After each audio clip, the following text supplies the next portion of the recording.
Oh hey, it's Miss Amanda, your art teacher, here to say that I am really excited to start your first week of art class.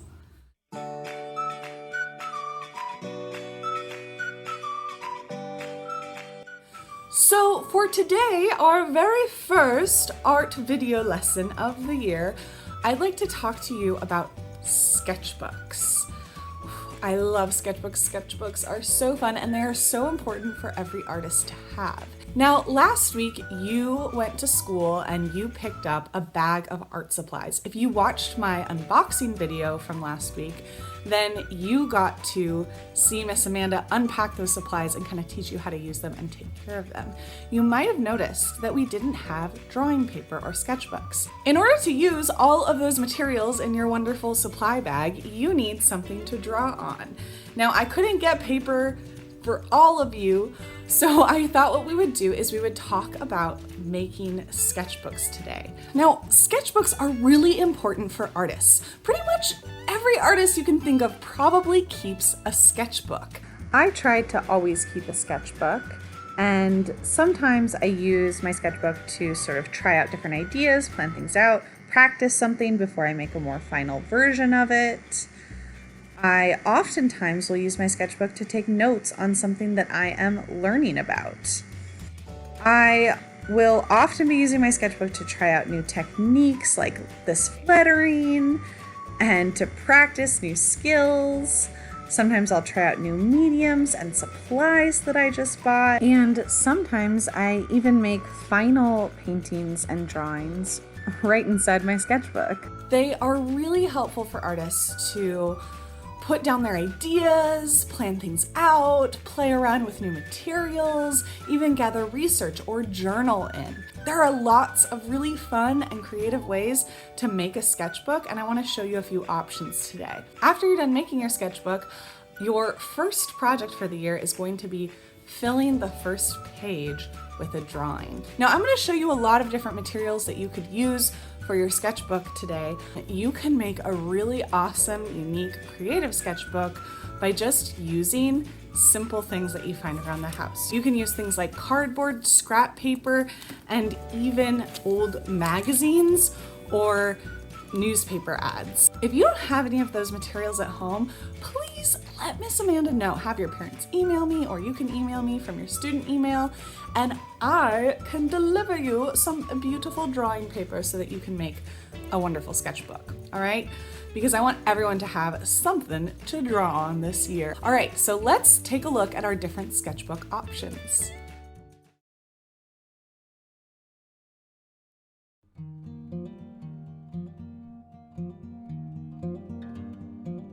For this first technique, you will want to put down a newspaper or a messy mat, and you will need white paint and the biggest paintbrush you have.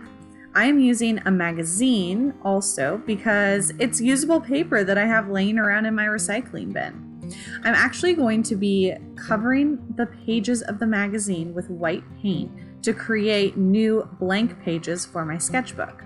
You can choose a different color paint for the cover if you'd like, but I'm sticking with white paint. I am going to start by completely painting over the cover. I am using a big brush because I have a lot of space to cover. It does not have to be perfectly thickly covered. This is a sketchbook, and sketchbooks are not about perfection. They're about experimenting with your creative ideas. So it might even be cool if you can faintly see some of the magazine and the paint texture coming through. All right, I did my first page. I'm going to set my brush down and I'm going to gently turn the page. I don't want the paint to come off, so I'm gonna really gently lay it down, and I'm gonna paint this page. I'm not painting that one yet because I need this one to dry first. I'm painting a pretty thick layer, and I'm moving my brush in multiple directions to really cover the page. When I'm done, I'm going to have to leave the book open to dry for a little while. Maybe I'll go have a snack, maybe I'll go to my next class, read a book, or go for a walk. But I need to let this set of pages dry before I flip to the next set of pages. Otherwise, they'll all dry and stick together. As you can imagine, this process can take a while since the pages have to dry in between each set. You can always start by just painting the first several pages of the magazine, and then you can paint more later when you need them after you've filled up that first section of your sketchbook with drawings. All right, I took a short break and now my pages are dry enough to continue.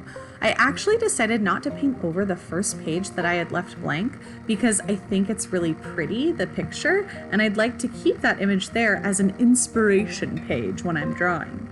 I'm going to flip to the next set of pages to paint them white.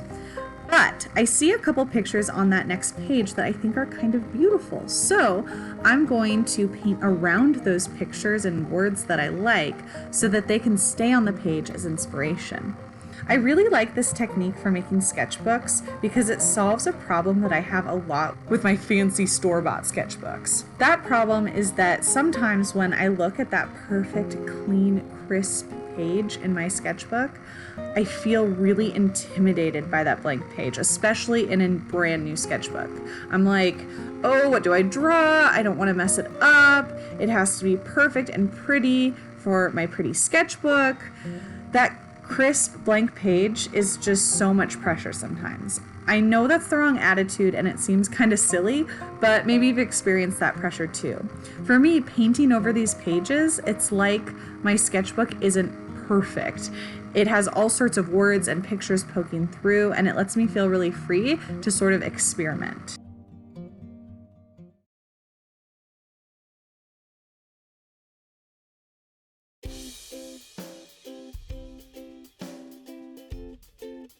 I don't know about you, but I have a lot of scrap paper laying around my house.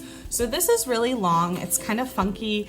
I don't really know what I could use it for. They're kind of a funny size, but they would make a great mini sketchbook. So I'm going to take part of this stack and I'm going to fold the whole stack in half so that it's now half the length, lining up the corners and edges as best I can. It doesn't have to be perfect. That gives me the start to a book. I can bind the book by just adding 2 staples along the spine or the folded side of the book.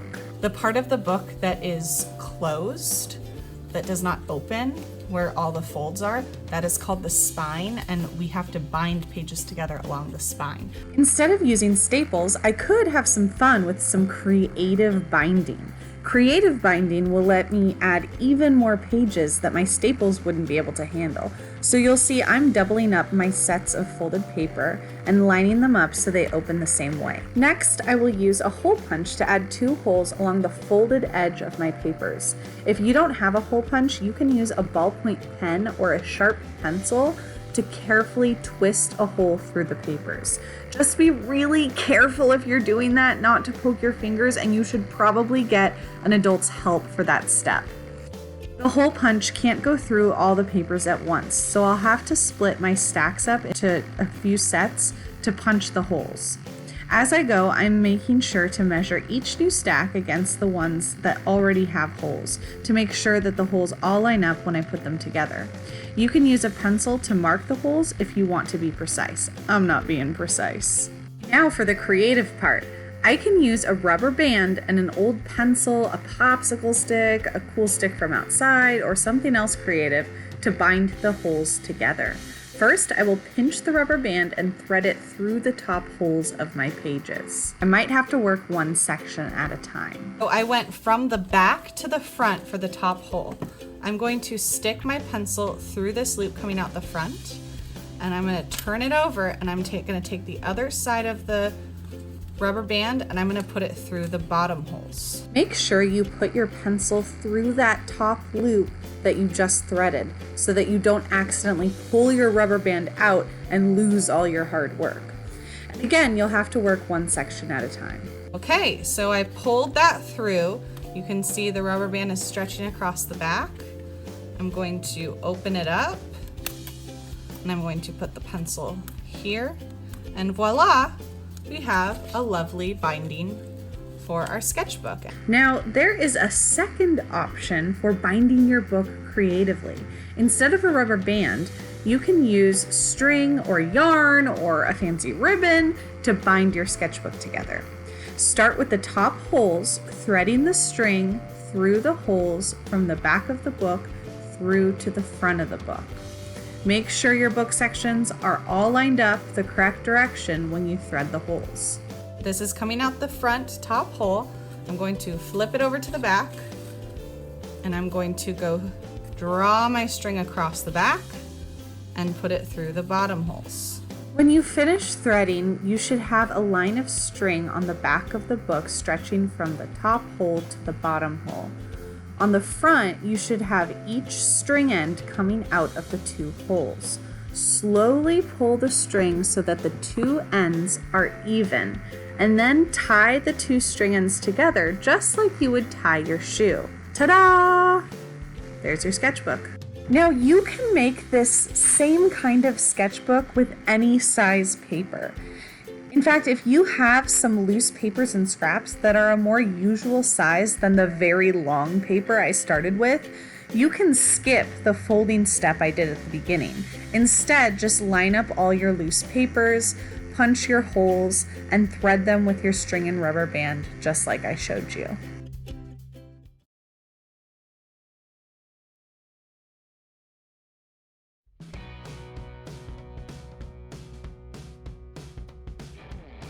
For an accordion sketchbook, I need long, thin strips of paper. So bigger paper works best for this, but whatever size paper you're using, we will start by cutting it lengthwise into 2 thin strips. My tip for cutting your paper is to first fold it in half along the length of the paper, and then cut along that fold that you just made. This way, you don't have to bother with measuring to get equal size strips. That will give me 2 long strips of paper, and you can make more than 2 strips if you want even more pages in your sketchbook. I will create the pages of my sketchbook by making something called an accordion fold. I'm going to show you how to do the accordion fold on a smaller piece of paper just so it's a little easier for you to see. I'm going to start by taking the edge of my paper and folding it away from my body up, a small section of the paper. Then I will flip the paper over and I'll do the same fold on the other side. A small section the same size, folding it away from my body. Not too big, not too small, a section the same size. After I make that fold, I will flip my paper over again. And the same fold, I'm going to fold it away from my body, the same size section. Flip the paper over again, fold it away from my body, flip it over again. I'll continue to do that until I've folded the entire strip. I will know that I have done this fold correctly when I stand my paper up and I see a zigzag line. Here I am showing a really common mistake with accordion folds.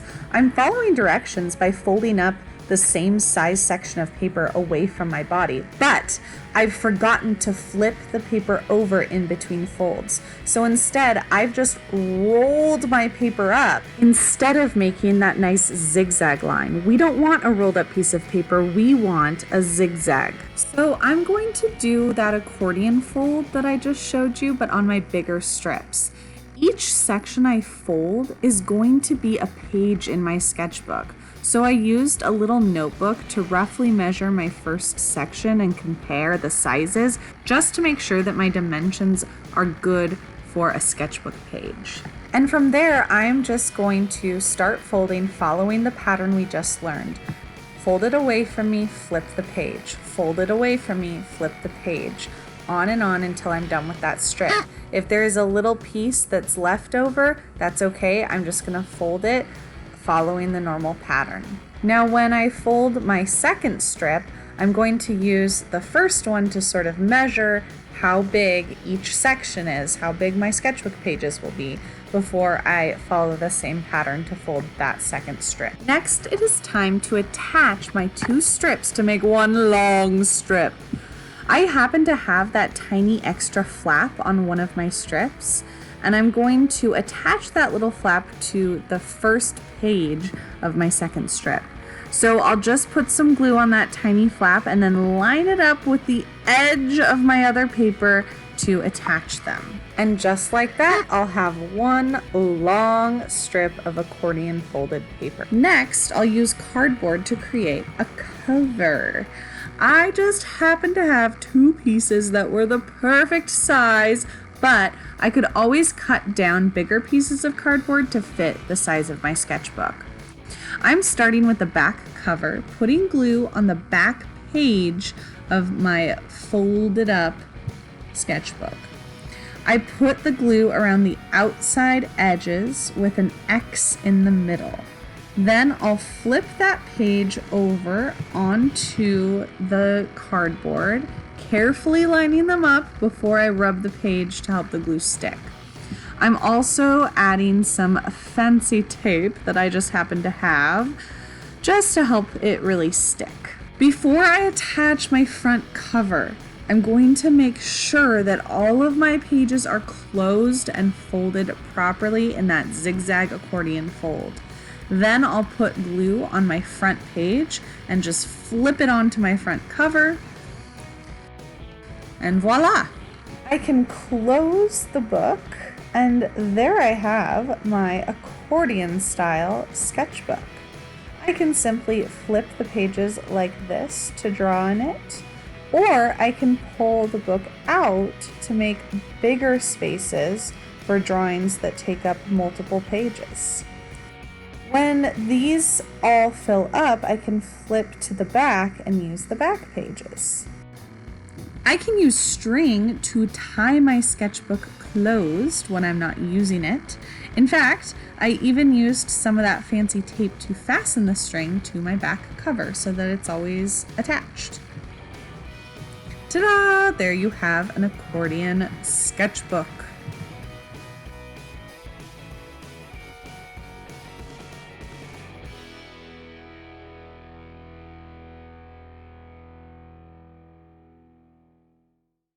Okay, so you have learned a few different techniques for making a sketchbook. Now, my favorite part, decorating the sketchbooks. I'm gonna do some collage, I'm gonna do some marker drawings, and I'm really gonna make these sketchbooks uniquely mine. For my magazine sketchbook, I decided to do a collage cover. If you decide to do a collage cover, search for images, colors, and patterns that you like. Find words that represent your personality or interests. This is, after all, your sketchbook. It should reflect who you are. You can also search for pictures and words that make you feel inspired to create in your sketchbook. Once you've cut out a few things that you like, you can start to arrange them on your cover and then glue them down however you like them. After gluing everything down, I went ahead and used marker to add my name and a few other details and embellishments. Since my little creatively bound sketchbook has a paper cover, I thought it would be really good for absorbing paint. So I decided to try some careful, controlled splatter painting with my watercolors. I also got a straw to help move the paint around on the paper. After the paint was dry, I was able to draw on top of it with my Sharpie marker. Speaking of Sharpies, for my accordion style sketchbook, I decided to use colored Sharpies to draw some funky letters, patterns, and designs on my cover. Regular markers would have also worked well for this. So now you have seen demonstrations for 3 very different ways of making a sketchbook and 3 very different ways of designing your sketchbook cover with very different art materials. Hopefully it's given you some ideas and inspiration for creating a sketchbook that is unique to the wonderful artist that you are. Okay, hopefully you got some fun ideas about how you could create your own sketchbook or decorate a sketchbook you already have. I am really excited for us to start filling those sketchbooks with drawings. But remember, it is your sketchbook, so you can draw in it anytime. It doesn't have to be just for lessons and assignments from Miss Amanda. You should be filling your sketchbook with whatever it is you're thinking and feeling and wanting to draw. So over the course of this first week of school, your assignment to do when you're on your own, either Tuesday or Thursday, depending on when you see Miss Amanda, I'd like you to start filling your sketchbook. fill just the first page, or maybe more if you are very inspired and wanting to keep drawing. You can fill this page with whatever you want, so you can access that drawing assignment on Seesaw. All right, well, I can't wait to see you this week and to see what you come up with for your sketchbooks. I look forward to seeing you. Have an awesome Monday. Bye.